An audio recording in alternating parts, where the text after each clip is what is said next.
بسم اللہ الرحمن الرحیم۔ السلام علیکم۔ امید ہے آپ سب دین اور ایمان کی سلامتی کے ساتھ بالکل خیریت سے ہوں گے۔ آج ہم نے 3 اصحاب کا واقعہ پڑھنا ہے جو کہ غزوہ تبوک، جو کہ بہت اہم غزوہ تھا، اور حضور صلی اللہ علیہ وسلم نے اس غزوے کی پہلے سے پیشگی صحابہ کو بتایا بھی نہیں تھا، اور اس میں 3 صحابہ کرام اپنی سستی کی وجہ سے اور اپنے کام کی مصروفیت کی وجہ سے شریک نہ ہو سکے، تو اللہ تعالیٰ نے ان کے اوپر تھوڑی سی آزمائش ڈالی، لیکن چونکہ وہ ایمان والے تھے اور اللہ پہ یقین رکھتے تھے، حضور صلی اللہ علیہ وسلم کی صحبت کا ان پر اثر تھا، تو انہوں نے اپنی اللہ تعالیٰ سے توبہ کی اور اللہ تعالیٰ نے ان کی توبہ قبول کی۔ اللہ تعالیٰ ہم سب کی توبہ قبول کرے اور ہمیں بھی سیدھے راستے پر چلنے کی توفیق دے، آمین۔ غزوہ تبوک میں 3 سچے پکے مسلمان بغیر کسی وجہ کے لڑائی میں شریک نہیں ہوئے۔ ان میں سے ایک کا نام تھا کعب بن مالک، دوسرے بلال بن امیہ اور تیسرے مرارہ بن ربیع تھے۔ تینوں خوشحال تھے اور خوشحالی کی وجہ سے لڑائی میں شریک نہ ہوئے کیونکہ اپنے اپنے کاروبار سنبھالنے میں مصروف تھے۔ مرارہ بن ربیع کا باغ خوب پھل دے رہا تھا، انہیں خیال ہوا اگر میں لڑائی میں شریک نہ کروں تو یہ سب ضائع ہو جائے گا، ہمیشہ میں لڑائیوں میں شرکت کرتا رہا ہوں، اگر اس مرتبہ رہ گیا تو کیا فرق پڑے گا، اس لیے ٹھہر گئے۔ حلال کی جو ہیں حلال بن امیہ، ان کے عزیز رشتہ دار کہیں گئے ہوئے تھے، ان دنوں سب جمع ہو گئے۔ انہوں نے بھی سوچا ہمیشہ ہی لڑائیوں میں شرکت کرتا ہوں، اگر اس موقع پر بھی نہ گیا تو کیا حرج ہے، میرے رشتہ دار آئے ہوئے ہیں، چنانچہ یہ بھی ٹھہر گئے۔ حضرت کعب بن مالک بھی خوشحالی کی وجہ سے جانے اور نہ جانے کے ارادوں کے درمیان پھنس گئے، یعنی ان کا ارادہ تھا کہ جاتا ہوں اور پھر بس نہیں جا سکے، یہاں تک کہ اسلامی لشکر بھی روانہ ہو گیا۔ حضور صلی اللہ علیہ وسلم نے تبوک کے مقام پر پہنچ کر فرمایا، کعب نظر نہیں آتے، کیا بات ہوئی؟ ایک صاحب نے کہا، یا رسول اللہ علیہ وسلم، اسے اپنے مال و جمال کی اکڑ نے روکا۔ چند روز بعد اسلامی لشکر واپس لوٹا۔ حضور صلی اللہ علیہ وسلم مسجد نبوی میں تشریف لے گئے، وہاں منافق لوگ آ کر لڑائی میں شریک نہ ہونے کے بہانے بناتے۔ منافق وہی جو دل سے ایمان نہیں لاتے تھے اور وہ بظاہر ظاہر کرتے تھے کہ ہم مسلمان ہیں۔ اتنے میں حضرت کعب بھی حاضر ہوئے، سلام کیا۔ حضور صلی اللہ علیہ وسلم ناراضگی سے مسکرائے اور خاموش رہے۔ حضرت کعب نے کہا، یا رسول اللہ علیہ وسلم، میں خدا کی قسم نہ تو منافق ہوں اور نہ ہی میرے ایمان میں کوئی خرابی ہے۔ آپ صلی اللہ علیہ وسلم نے فرمایا، تو پھر تجھے کس چیز نے روکا؟ کیا تیرے پاس اونٹنیاں نہیں ہیں؟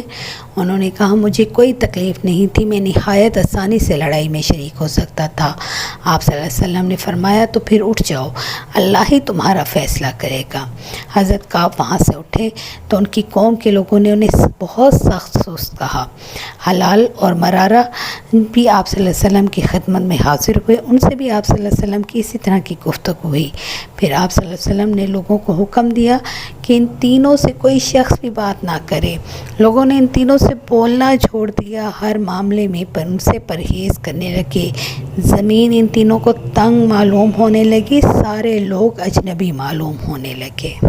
ایک طرح سے یہ ان کا سوشل بائیکاٹ تھا کہ کوئی بھی کسی بھی طرح سے ان سے کوئی معاملہ نہیں کرے گا، اور یہ لوگ اپنی ہی زمین پر اجنبی معلوم ہوتے تھے، در و دیوار تک پرائے لگتے تھے۔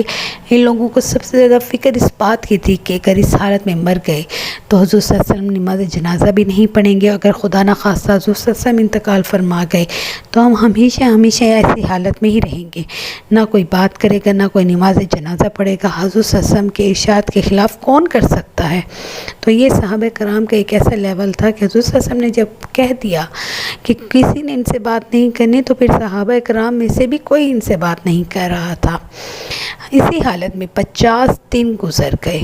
حلال اور مرارہ نے تو گھر سے نکلنا ہی بند کر دیا تھا، البتہ کعب چلتے پھرتے نظر آتے، نماز میں بھی شریک ہوتے، مگر کوئی ان سے بات نہیں کرتا تھا۔ یہ حضور صلی اللہ علیہ وسلم کی مجلس میں حاضر ہو کر سلام کرتے اور بہت غور سے یہ دیکھتے کہ حضور صلی اللہ علیہ وسلم کے لب و لب جواب کے لیے ہیلے ہیں یا نہیں۔ نماز کے بعد حضور صلی اللہ علیہ وسلم قریب ہی کھڑے ہو کر نماز پوری کرتے اور آنکھ چرا کر دیکھتے کہ حضور صلی اللہ علیہ وسلم آنکھ چرا کر انہیں دیکھتے ہیں یا نہیں۔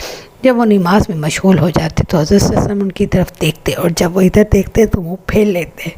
50 دن بھی تو گزر گئے، لیکن حالات یہی کہ یہی رہے۔ ایک دن تنگ آ کر حضرت کعب بن مالک نے اپنے مکان کی دیوار پر چڑھ کر اپنے چچا زاد بھائی چچا زاد بھائی کو سلام کیا، لیکن انہوں نے جواب نہ دیا۔ اس پر انہوں نے کہا، ارے ابو فداوہ، کیا تمہیں معلوم نہیں مجھے اللہ اور اس کے رسول صلی اللہ علیہ وسلم سے محبت ہے؟ ابو فداوہ نے ان کو اس بات کا بھی جواب نہ دیا۔ انہوں نے دوبارہ قسم دے کر پوچھا، پھر بھی چپ رہے۔ تیسری مرتبہ قسم دے کر پوچھا تو انہوں نے صرف اتنا کہا، اللہ اور اس کا رسول جانے۔ یہ جواب سن کر ان کی آنکھوں میں آنسو آ گئے اور وہاں سے لوٹ گئے۔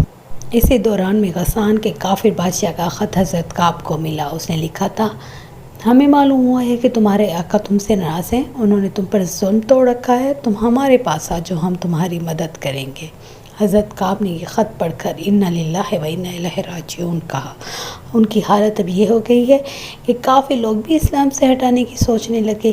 اس خط کو لے جا کر ایک تنور میں ڈال دیا اور حضور صلی اللہ علیہ وسلم سے جا کر عرض کیا، یا رسول اللہ علیہ وسلم، آپ صلی اللہ علیہ وسلم کی ناز کی وجہ سے کافی لوگ بھی اب مجھے اپنی طرف بلانے لگے ہیں۔ آپ صلی اللہ علیہ وسلم نے پھر بھی خاموشی اختیار کی۔ اس حالت میں 40 روز گزرے تھے کہ حضور صلی اللہ علیہ وسلم کے قاصد حضرت کعب کے پاس آئے تو ان کا پیغام دیا کہ اپنی بیوی سے میری ملنا چھوڑ دو۔ یہ حضور صلی اللہ علیہ وسلم کا ایک اور حکم آیا۔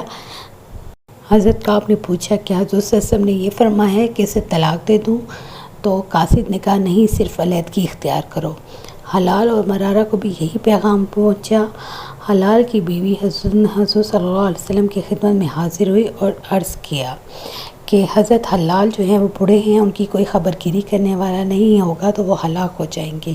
اگر آپ صلی اللہ علیہ وسلم اجازت دیں تو میں ان کا کچھ کام کاج کر دیا کروں۔ حضور اکرم صلی اللہ علیہ وسلم نے اس کی اجازت دے دی۔ اسی حالت میں 10 روز اور گزرے، یعنی پورے 50 دن ہو گئے۔ 50ویں دن صبح کی نماز کے بعد ایک شخص نے سلخ پہاڑ کی چوٹی پر چلا کر آواز دی، حلال اور مرارہ تم تینوں کو خوشخبری ہو، یعنی اللہ تعالیٰ نے ان کی توبہ کو قبول کر لیا۔ حضور اقدس نے صبح کی نماز کے بعد ان کی معافی کا اعلان فرمایا تھا، جس پر ایک شخص نے تو پہاڑ پر چڑھ کر زور سے آواز دی۔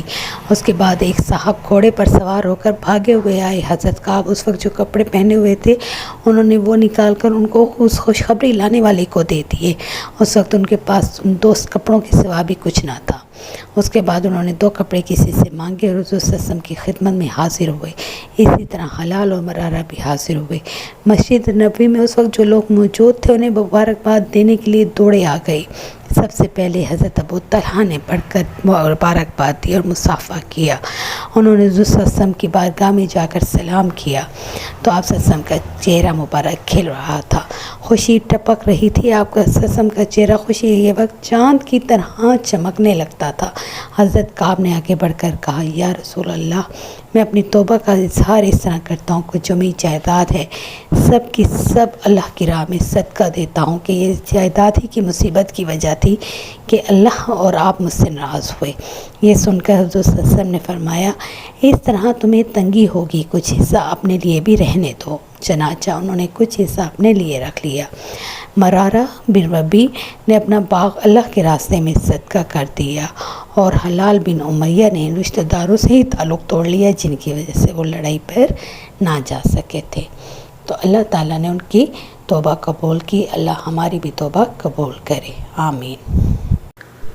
آپ بھی بتائیے گا کہ اللہ تعالیٰ نے ان کو اتنی سخت آزمائش میں ڈال کے اور 50 دن کے لیے بولنا سب نے چھوڑ دیا تھا حضور صلی اللہ علیہ وسلم کے حکم پر، اور پھر جب ان کی توبہ قبول ہوئی تو اس سے ہمارے لیے کیا سبق ہے۔